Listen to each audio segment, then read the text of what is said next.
কিরে রাকিব, তোর মন খারাপ কেন? আছি, সব ঠিক আছে। কি খবর? সবই তো ভালো চলতেছে, কিন্তু তোরে তো এই অবস্থা কেন? এই তো সব ঠিক আছে। ঠিক নাই দোস্ত, তোরা তো আমরা ভালো করেই চিনি। তুই তো খেলাধুলা, সামাজিক কাজ, ব্যবসা বাণিজ্য নিয়ে কত ব্যস্ত থাকতিস, কিন্তু এখন তোর একই অবস্থা দেখতেছি। দোস্ত, বিরক্ত করিস না তো। আর বিরক্ত করলেই কি, আমি তো আর দেশে থাকছি না। কি বলিস? তুই দেশে থাকবি না মানে? তুই আবার কই যাবি? তোর মতো একজন আমার মতো? আমার মতো কি বলতে পারিস?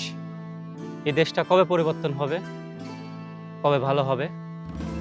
মনে করেছিলাম জুলাইয়ের পরে পরিবর্তন হবে। চাকরির জন্য কত জায়গায় ঘুরলাম, কিন্তু না, ওই সেই আগের মতোই মামু খালু আর ঘুষের কালচার। এরপর ব্যবসা শুরু করলাম, সেখানেও চাঁদাবাজদের নির্যাতন। সময় মতো টাকা না দিলে যা ইনকাম করি তার চাই বেশি চাঁদা দিতে হয়।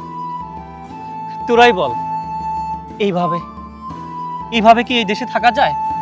বিদেশে যাওয়ার সিদ্ধান্ত কি তাহলে নিয়েই ফেলেছিস? হ্যাঁ, প্রায় ফাইনাল। হয়তো কিছুদিনের মধ্যে ভিসা হয়ে যাবে আর আমি চলে যাব।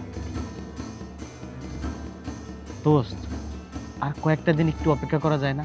মানে ফেব্রুয়ারির 12 তারিখ পর্যন্ত অন্তত একটু অপেক্ষা করে দেখ কি হয়। অপেক্ষা অপেক্ষা করে কি হাতে গোড়া হবে, তোরাই বল। দোস্ত, আমরা বিপ্লব করেছি বটে, কিন্তু নেতৃত্বের পরিবর্তন করতে পারিনি। আগামী 12ই ফেব্রুয়ারি ঐক্যবদ্ধ বাংলাদেশের নেতৃত্বে ন্যায় ও ইনসাফের সরকার গঠন করবে ইনশাআল্লাহ।